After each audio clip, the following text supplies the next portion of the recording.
It's time for the Burning River Sportscast. I don't know. The Browns are really bad. That's what you're going with? That's the opening? I've never been less turned for a podcast ever. This is the worst team I've ever seen. Look, I guess I'll just apologize now. I mean, if you were looking for any kind of optimism or any kind of good vibes on the Browns, like it's just not happening. It's not here tonight. This is the worst thing I've ever seen. They're really bad. They're trash. They're awful. Just not playing competitive football right now at all. And they're really bad. It's not good. I'll give you that. I've been saying for 2 years that Joe Flacco. Wait, don't get into it yet. We got a lot to go through before we get into all this stuff. Fine, I won't open the show. Just do your thing. Yeah, you can find our podcast. Are bad anyways. Yeah, you can find our podcast wherever you get your podcasts. We're talking Apple Podcasts, Spotify, Stitcher, Amazon Music, YouTube Music, Pandora, iHeartRadio, Pocket Cast, Castro, Good Pods, where we are a #1 ranked football podcast, and so many more. While you're at it, please leave us a review on your preferred podcast app. It really helps us grow and get seen. And don't forget to subscribe on YouTube, the only place you can find our video podcast, and check us out on Facebook, Instagram, and TikTok. Our handle for all those socials at Burning River Sportscast, and we are on X as well with the handle at Burning River Pod. While you're at it, check out our merch, www.thetapinmedia.com/shop. All kinds of stuff in there. Before we get started, a shout out to some of our sponsors. Towpath Distillery. Towpath Distillery, an award-winning craft distillery located in Akron, Ohio. Towpath focuses on high-quality spirits carefully made in small batches. Towpath Distillery, handcrafted, award-winning, small batch, local, and family-owned. And Primetime Sports and Framing, with locations in Hartville, Streetsboro, Belden Village, Great Northern, and Kent. They are easily accessible wherever you are in Northeast Ohio. With the best selection and autographed collectibles and a world-class framing operation, they are your go-to for officially licensed memorabilia. Primetime Sports and Framing. You name it, they frame it. You get excited for that. And they also provided us with the Myles Garrett autographed game day poster that we are giving away right now. I'll talk more about that in just a minute, so keep that handy, Kenny. Yep, there you go. Keep it handy. But today on the show, this is what you can look forward to. We got a recap of today's Week 4 loss against the Lions. Our nominees for Dog of the Week. What are the Browns even doing out here? What we think they should be doing out here, and when we'll see the rookie QBs, because I know that's going to come up as well. But I'm sure there'll be more. I don't know. Let's get things started by reminding everyone to call the Burning River Sportscast Hot Take Hotline. Hot Take Hotline. Remember to call and leave your hot takes on the Hot Take Hotline. Everybody should be pretty pissed off. We say this every week. I'm pretty tired of saying it, but for years now, you should just be pissed off. We got a couple already. Let's keep them coming. Yeah, call and leave your hot takes on the Hot Take Hotline. We will play those in our episode that comes out on Thursday. We'll listen to them. We'll talk about them. Might even talk shit about you. I don't know. We'll see what happens. But yeah, we want hot takes. 330-227-8081.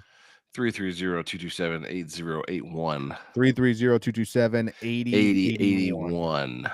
Call us now. And one last thing before we get to the recap. I just mentioned it a second ago, Kenny. Pull that thing up again. We got an autographed Myles Garrett game day poster that we're giving away. If you haven't heard, go to our socials, check out the posts, follow all the directions to get entered. The winner will be chosen on 10/26.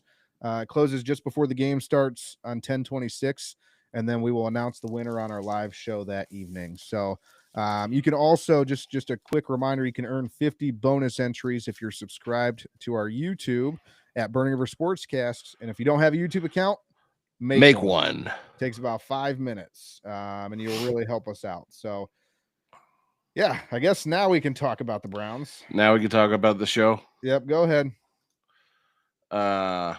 Now that I submarined your whole opening, I didn't want you to get everybody depressed before I told them about the good things we have going on. But go ahead. I've been saying, since Joe Flacco was here the very first time, right, 2 years now, that Joe Flacco is the best quarterback to ever don the orange and brown. Period. Was as good as there's ever been since '99, and only Kevin Stefanski could turn that guy into the worst quarterback that's ever donned the orange and brown. So he's both now. You're saying 2 years ago he was the best quarterback that's ever been a Cleveland Brown in our lifetime, and now you're saying he's the worst. Yeah, he's simultaneously the best and the worst. This is exactly why I was against bringing him here, because I knew that the second time, because I knew that this wasn't going to go well.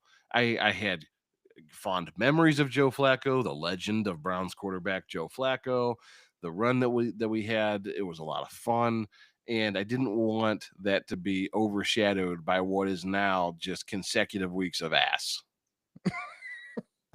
Consecutive, which is where we are now. Yeah. I mean, look, you look at the box scores and just take the name out of it. You wouldn't be able to tell me whether that was Deshaun Watson or Joe Flacco. No. Well, and to me, okay, now we're already getting down the path where I knew this evening was going to lead at some point or another, which is it all points back to Kevin Stefanski.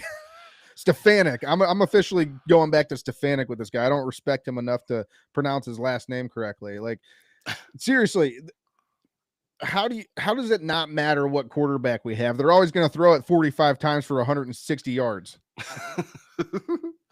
Is that not a recipe for success? No, that's a recipe to fail every single time. Every time. Though they're doing a good job at that recipe. Yeah. Oh, and by the way, it doesn't matter which quarterback you have. He's going to complete 56% of his passes.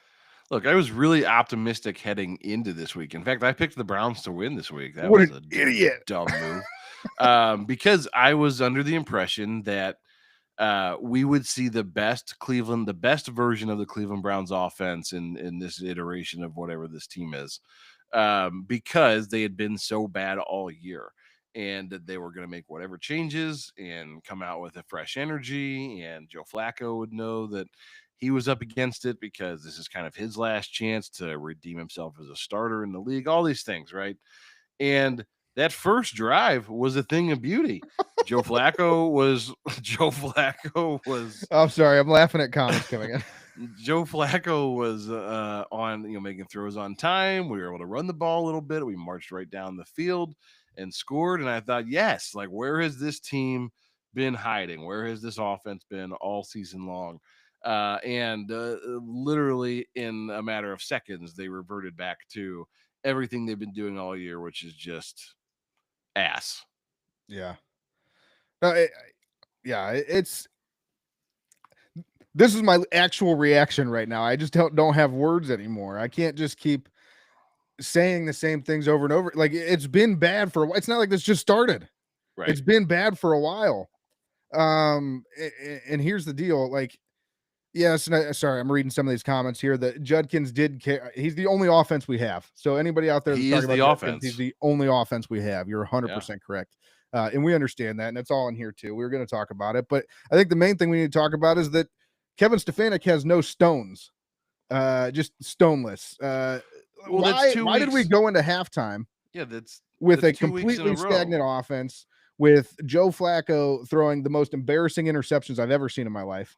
I don't even know what that was, right? Like, I expect Joe to airmail a few, punts on third down and long, and you just throw them down the field and whatever happens. That's fine. What the hell was that? It was just a floating duck. He just popped it up. Like, what was that? I don't know. And so when the entire world is like, okay, it has to happen, right? It has to happen at halftime. You got to go to the rookies because Joe Flacco once again comes out and looks like he's 85 years old. Yeah. And what do? I texted you at halftime. I said, this is it, right? This is it. And you said, nope, no stones. No stones. Dude doesn't have any stones. He can't make that call.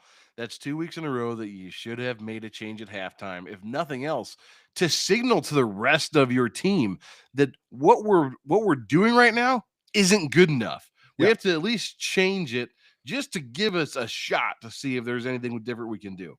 Yeah. And if it's worse, it's worse. But it's the only shot you have at different. And right now, different is better than ass. Absolutely. And it's an interesting point you bring up, because I know we talked about this a little bit off air before we got on here.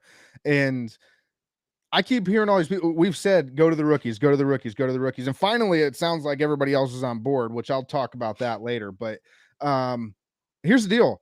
Everybody with the arguments of the rookies aren't ready, or you can't throw them to the wolves like that. Our line's terrible. Our receivers aren't catching the ball.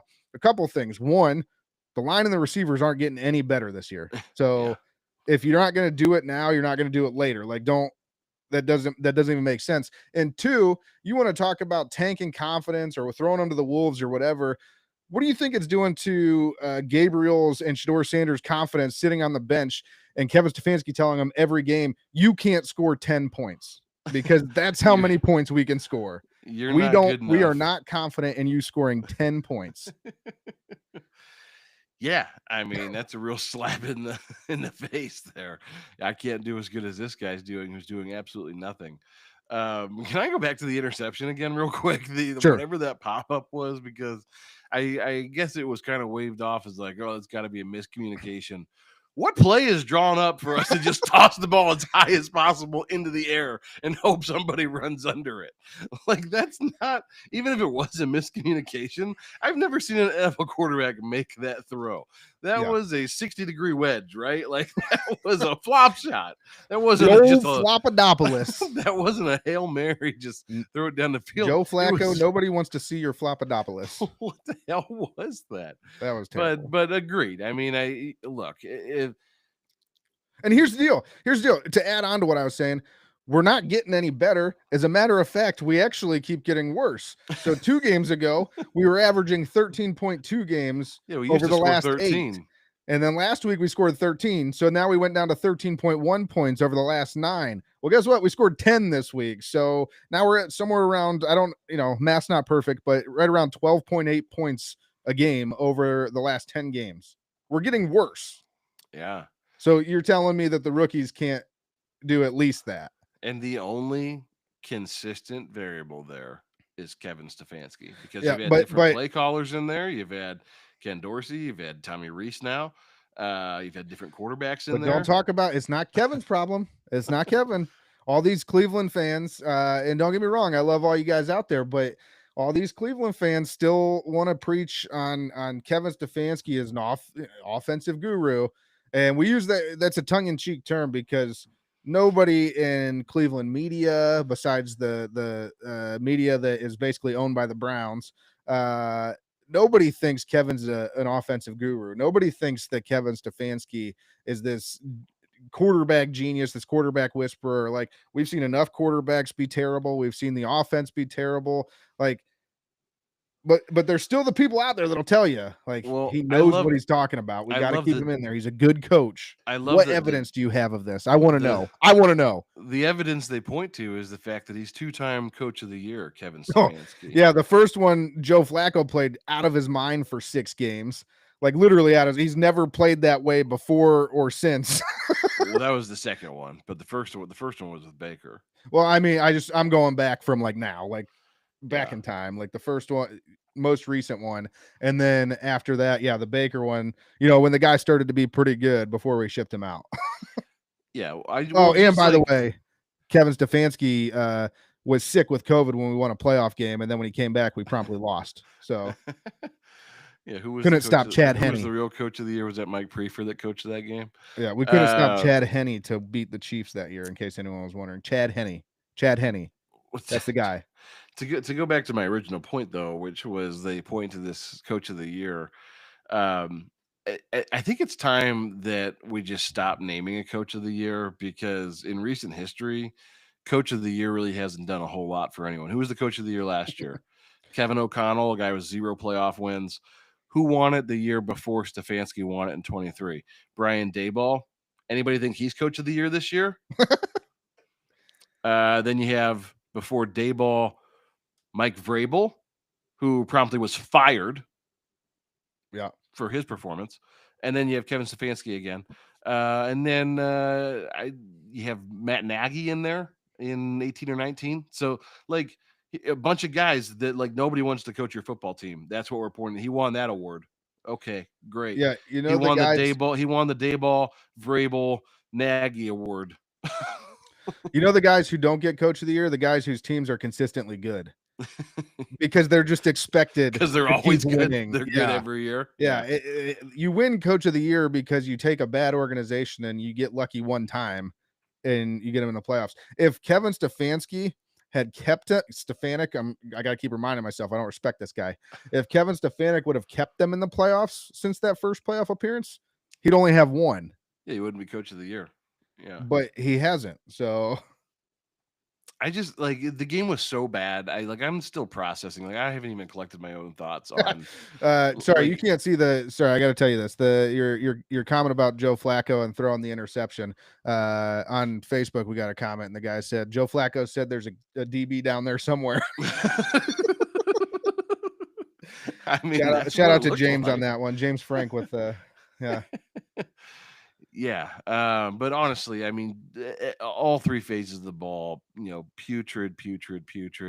I know people were on Schmidt a little bit about missing a kick, but that was like a 60-yard kick. 56-yard field goal. Like if you're lucky, you're 2 of 7 from 56. Yeah, I mean, if you're making half of those, you're doing pretty good. Like I don't have any animus against Schmidt this week. He made his other kick and made the extra point, so like he was fine. But the rest of the special teams, that punt return was a disaster. That's another guy. Bubba Ventrone gotta go. Zero coverage at all going on there. I just don't even know what they were doing. The defense played fine again, right? Like they played well enough for this team to win. They only gave up 277 yards or something in total offense. So they didn't have the big sack game. Like Miles didn't have multiple sacks or anything. There was nothing, but they were disruptive.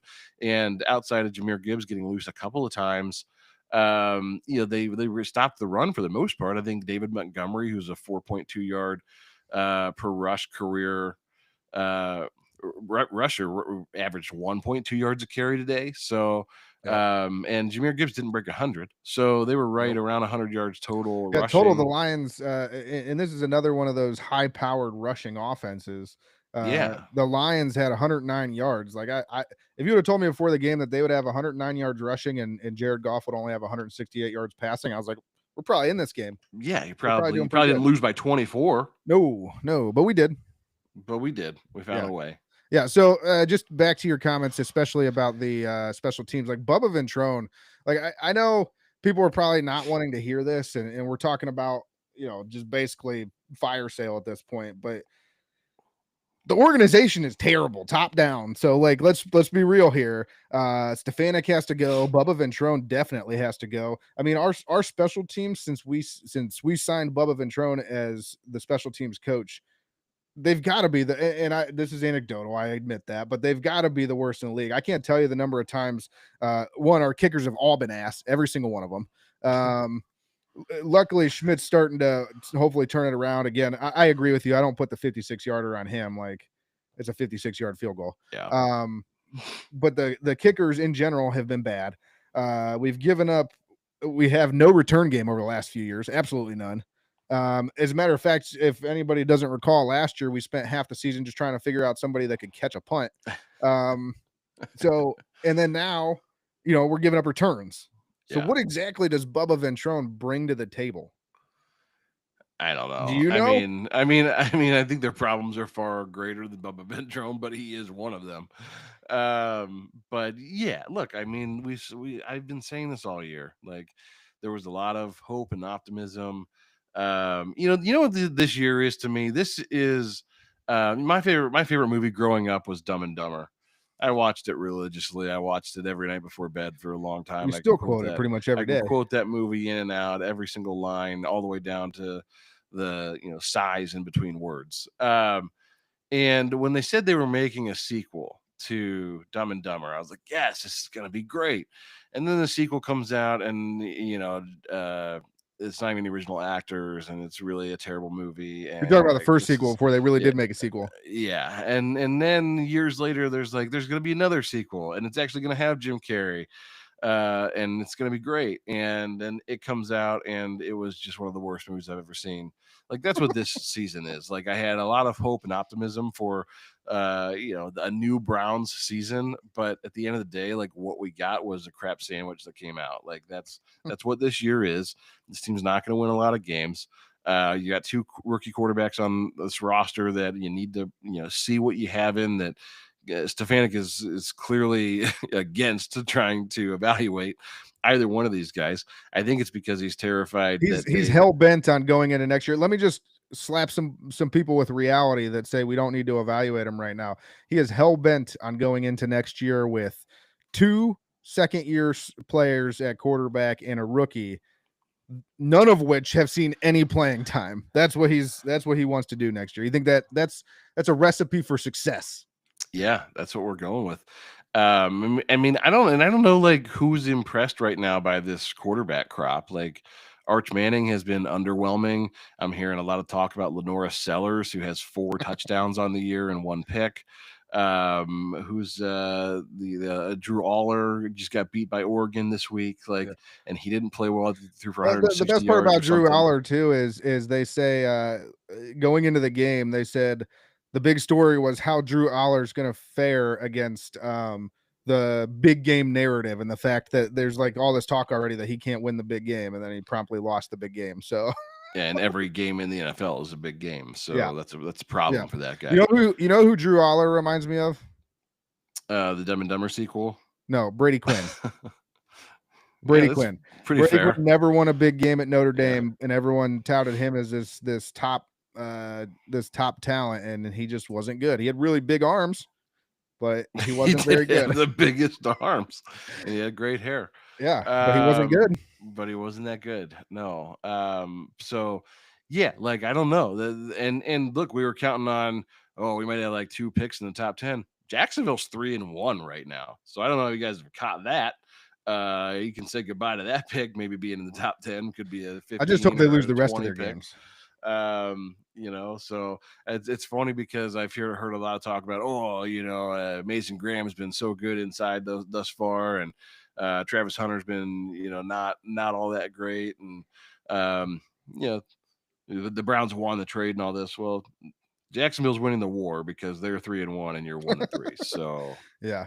I just have to point this out. James on Facebook, you're talking Dumb and Dumber. He said, "There's shit all over the wall. It's everywhere. How do you get shit on the ceiling?"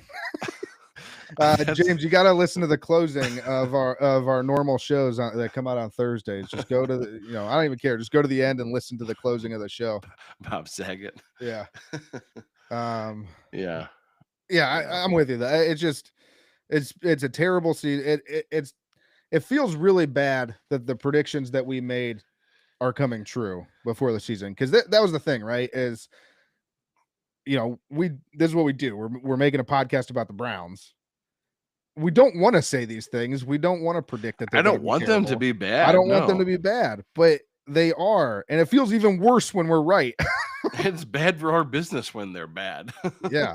Because people check out and don't listen. So yeah, we want nothing more than the Browns to be good, but they aren't. They aren't.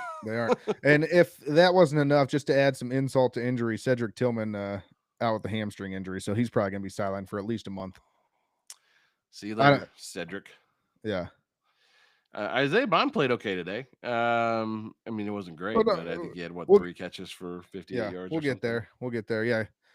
I mean, do you have anything else about the game? It was a shit sandwich is what you said. So pretty much it's just so disappointing to like be excited for a game on Sunday and then to realize that every time the offense has the ball, like just nothing's going to happen. Like you can just tune out, take a nap. Like you're not going to miss anything. And that's the biggest thing. Again, go back to the rookie quarterback conversation and why are they not playing when it's not, if the fans are seeing it and the whole world's not just the fans, the whole world's seeing it. Every time the offense steps on the field, they're just inept. They can't do anything. So you're going to tell me that a new guy in there isn't going to give him at least a little bit momentum, a little bit of excitement, especially if he does come in and he, what if he goes down and scores a touchdown or 2 in this first few series, and then all of a sudden the offense is like, okay, we'll play for this guy.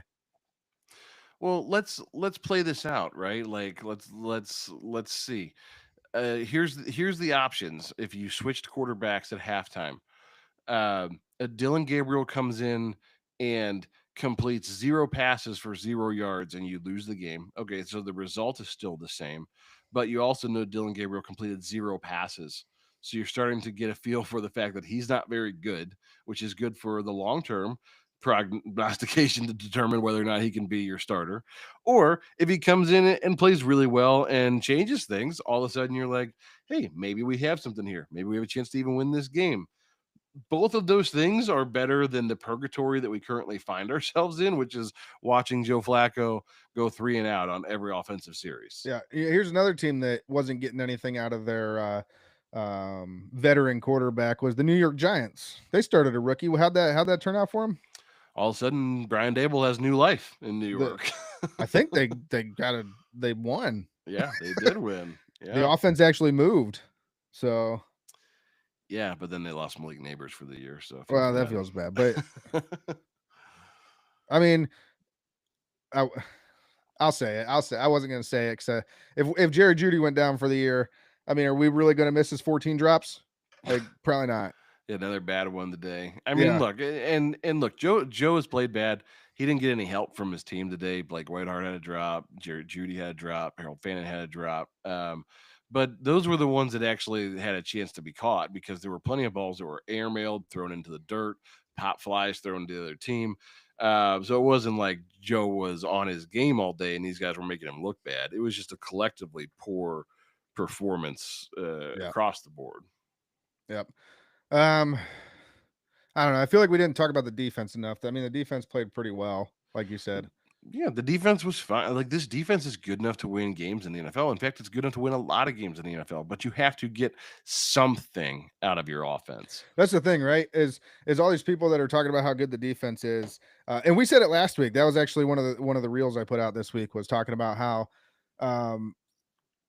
can the defense sustain this? The answer is obviously no, because you can't hold teams to 10 points every year. That's just or every week. You just can't do it.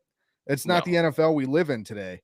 And yeah, defense wins championships, but to your point, defense wins championships assuming you have some offense. Yeah, you have to put some points on the board. I mean, we were on them all year last year because this team averaged 15.2 points a game, and that wasn't good enough. And they're doing objectively worse this year. So it's just not good enough. It's not an NFL offense. I mean, something needs to change. I guess that's why we didn't talk about the defense, because it just comes back to the offense being really bad. Yeah. And look, I guess like you're also in a tough spot because like what are you gonna do? You're probably not gonna fire Kevin Stefanski in week 4 and make Jim Schwartz the interim head coach. So you're gonna have to deal with this guy the rest of the year because that's the decision that we made before the season was that Kevin Stefanski was your coach and you were going to ride this thing out. And so all I can say is like it's going to be a long year. I think Stefanski is terrified to make this quarterback change. Stefanik is terrified to make this quarterback change. And here's the reason why. I'll tell you. And as much as they want to say Dylan Gabriel is so much further ahead than Shedeur Sanders and all this and that, and he's a great whiteboard quarterback and all these things, let's be real here. Like Shedeur is the more NFL ready body. He's the more and that ain't gonna change because Hawaii 5'9's not getting any taller. The more battle tested of the two. Like there was a reason that he was projected to go much earlier than draft, right? For the most part, people did respect his talent. They weren't sure when exactly he was going to go. And I think we're all pretty sure at some point that there was some kind of collusion involved in his drop because it's just highly unusual that a guy drops to the 5th round after being a 1st to 2nd round projection.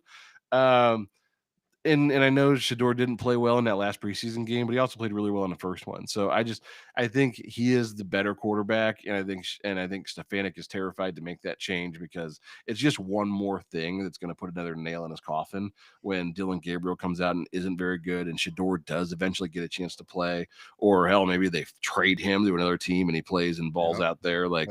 The Browns will do stupid things like that. So I wouldn't put that past them, but I think they're terrified to actually put the wheels in motion there because it's just one more thing that's going to make them look bad.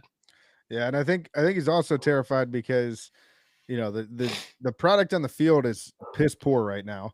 But you look at, we talk about both Andrew Berry and Kevin Stefanik, and we kind of think both of them should go, but Andrew Berry, at least right now, is very short term, small sample size, but all the rookies that he drafted are playing well.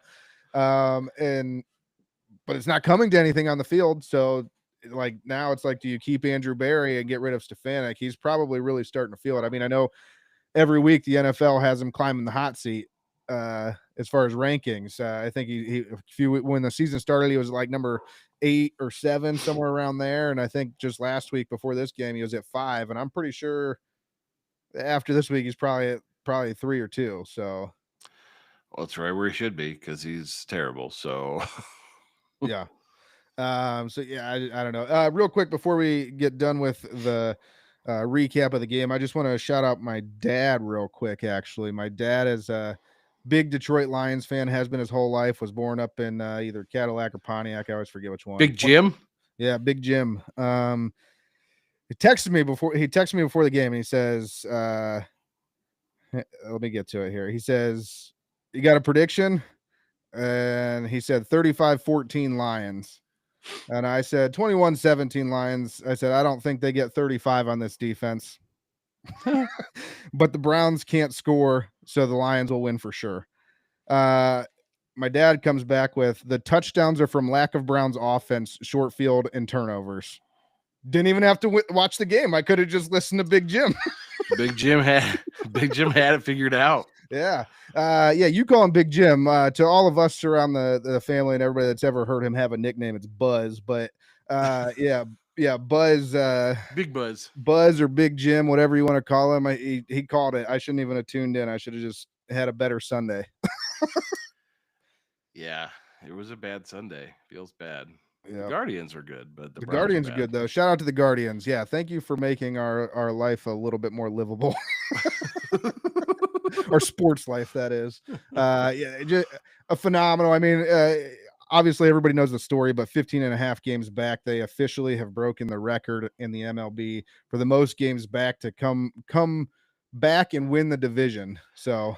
And how about that game last night? Like they kind of backed their way into the playoffs with the way that game ended. Yeah, but that was like typical Guards ball. It was just chaos. It was. But then to just put the exclamation point on the season with the end of today's game, bottom of the 10th or whatever it was, they're like, see ya. Just so just very Guardians like. And I'm pretty sure if I'm not mistaken, the timing of the games, I'm pretty sure Detroit had just lost their game. They're like, all right, walk off. See ya. Yeah. So, I mean, it's just awesome. That's a team. We've said it probably 100 times on our podcast is the Guardians organization. I know a lot of people give them shit and they want to say you need to spend more money, whatever. The Guardians organization as a whole is the best run organization in all of sports. Yeah. I'll say it again, in all of sports.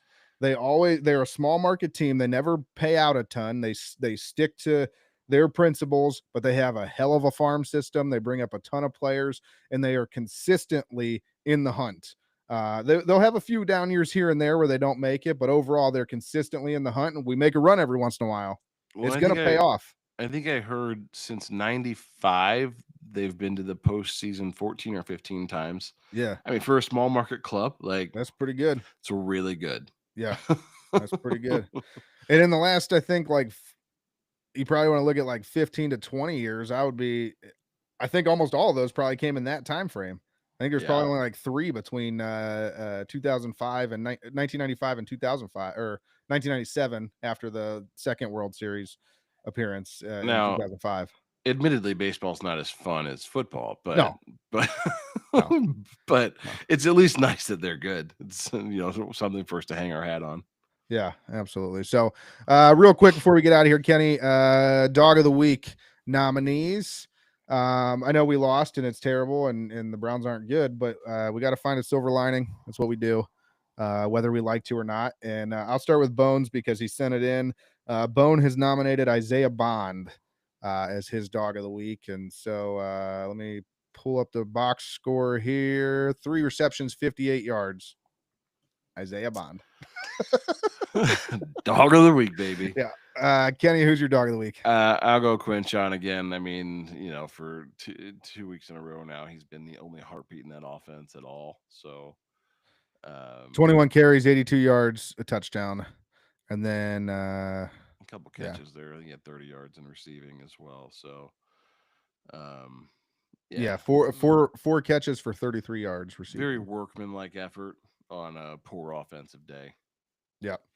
And then for me, I was tempted to go Ronnie Hickman just because he was flying all over the field today. And he's just a hell of a story with the fact that he's just kind of undrafted free agent, was like, I'm going to come on and play a lot of meaningful snaps. But I'm not going to do that. I'm going to go with the other.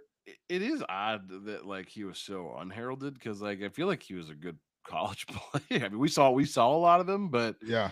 But I always thought he was really good. So like I was stoked when he ended up in Cleveland, and he's been a good piece. I agree. So honorable mention for him because I'm not going with him. I'm going with the other Buckeye on the defense with Denzel Ward.